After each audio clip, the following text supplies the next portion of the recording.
বিগত 16 বৎসর যে সকল মানুষ গণতন্ত্রের জন্য গুম হয়েছে, শহীদ হয়েছে, বঙ্গুত্ব বরণ করেছে, যারা শহীদ হয়েছে তাদের আত্মার মাগফিরাত কামনা করি। যারা পঙ্গু হয়েছে তাদের পুনর্বাসনের জন্য আমরা যেমন সর্বদাই সচেষ্ট, সেটি অব্যাহত রাখা। সর্বোপরি দেশের মানুষ যাদেরকে আজও খুঁজে পাওয়া যাচ্ছে না, ইলিয়াস আলী, চৌধুরী আলম, হিরো, জুনায়েদ, রিয়া সহ আমাদের অনেক সহকর্মী আজকে আমাদের মাঝে নেই। তাদের সশরীরে সুস্থভাবে আমরা ফেরত চাই। আজকে আমরা যারা পাখির মতো গুলি করে মানুষ মারল, যারা পালিয়ে গিয়ে নিজের জীবন বাঁচিয়েছে এবং অনেকে আজকে পলাতক অবস্থায় দেশে বিদেশে অবস্থান করছে, দেশের মধ্যে গণতন্ত্রকে বিনষ্ট করার জন্য বিভিন্নভাবে ষড়যন্ত্র করে যাচ্ছে, তাদেরকে দ্রুত বিচারের আওতায় আনার যে প্রচেষ্টা, আমরা সেটাকে আরো ত্বরান্বিত করার জন্য আহ্বান জানাই। কোন অবস্থাতেই যাতে বিচার প্রলম্বিত করে বিচার থেকে কাউকে রেহাই না পাওয়ার যে সংস্কৃতি বাংলাদেশে আছে, সেটির পুনরাবৃত্তি না হয় সেই আহ্বান জানাতে চাই। সর্বোপরি আমরা আজকে কথাটি অত্যন্ত দ্ব্যর্থহীন ভাষায় বলতে চাই, বাংলাদেশ সম্মিলিত পেশাজীবী পরিষদ বাংলাদেশের বিভিন্ন পেশার মানুষের রক্ত ঘামে গড়ে ওঠা একটি সংগঠন। এর ৬৬ জন সাংবাদিক শহীদ হয়েছে বিগত 16টি বৎসরে, 7 জন ডিপ্লোমা প্রকৌশলী শহীদ হয়েছে, 2 জন চিকিৎসক শহীদ হয়েছে, 1 জন কৃষিবিদ শহীদ হয়েছে, 3 জন টেক্সটাইল ইঞ্জিনিয়ার শহীদ হয়েছে, আহত হয়েছে শত শত পেশাজীবী। কারা ভোগ করেছে এখানে উপস্থিত ম্যাক্সিমাম সংখ্যক পেশাজীবী, যারা বিনা কারণে কারাভোগ করেছে।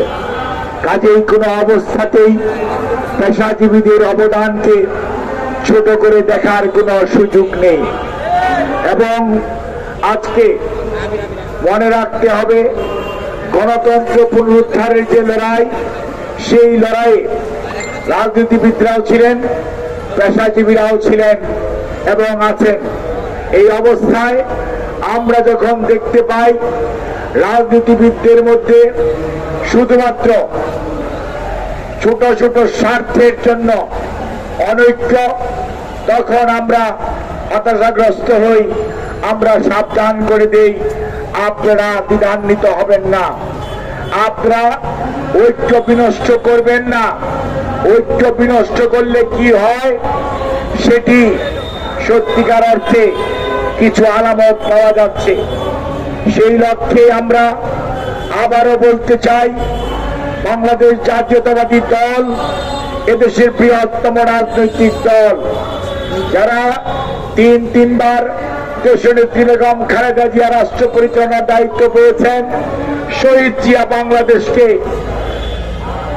আধুনিক বাংলাদেশ, গণতান্ত্রিক বাংলাদেশ প্রতিষ্ঠা করার জন্য দায়িত্ব পালন করেছেন। আজকে ভারপ্রাপ্ত চেয়ারম্যান জনাব তারেক রহমান দেশে গণতন্ত্র পুনঃপ্রতিষ্ঠার জন্য রাজনৈতিক দল বিএনপি শুধু নয়, সকল গণতন্ত্রকামী মানুষকে নিয়ে আজকে 31 দফা কর্মসূচির মাধ্যমে জনগণকে ঐক্যবদ্ধ করেছেন। স্বৈরাচারের পলায়নের আন্দোলনের শেষ পর্যায়ে শুধু নয়, সমগ্র আন্দোলনে সবসময় রাজনৈতিক নেতৃত্ব এবং জনাব তারেক রহমান বাংলাদেশ জাতীয়তাবাদী দল শুধু নয়, সারা দেশের মানুষ ছাত্র জনতাকে সমর্থন জুগিয়েছে, যার কারণেই 5ই আগস্ট 2024 হতে পেরেছে। এবং সেই সময় কোনো তো অনৈক্য ছিল না, সবাই এক কাতারে ছিলাম। তারপরে যখন আমরা দেখলাম সরকারে বলা হলো, আজকের প্রধান উপদেষ্টা বললেন শুধুমাত্র এরাই আমাকে ক্ষমতায় বসিয়েছে, তখনই বিভক্তি শুরু হলো। কারণ আন্দোলনে যারা ছিলেন তখন সেই আন্দোলনকামী রাজনৈতিক পেশাজীবী নেতৃবৃন্দরা নিজেরা নিজেদেরকে অত্যন্ত ছোট মনে করলেন, কারণ আমরা ইউনূস স্যারের কাছ থেকে অত্যন্ত বড় কিছু আশা করেছিলাম। ও যাই হোক, তারপরেও সবাই মিলে ওনার অন্তর্বর্তীকালীন সরকারকে আমরা সমর্থন জুগিয়ে যাচ্ছি।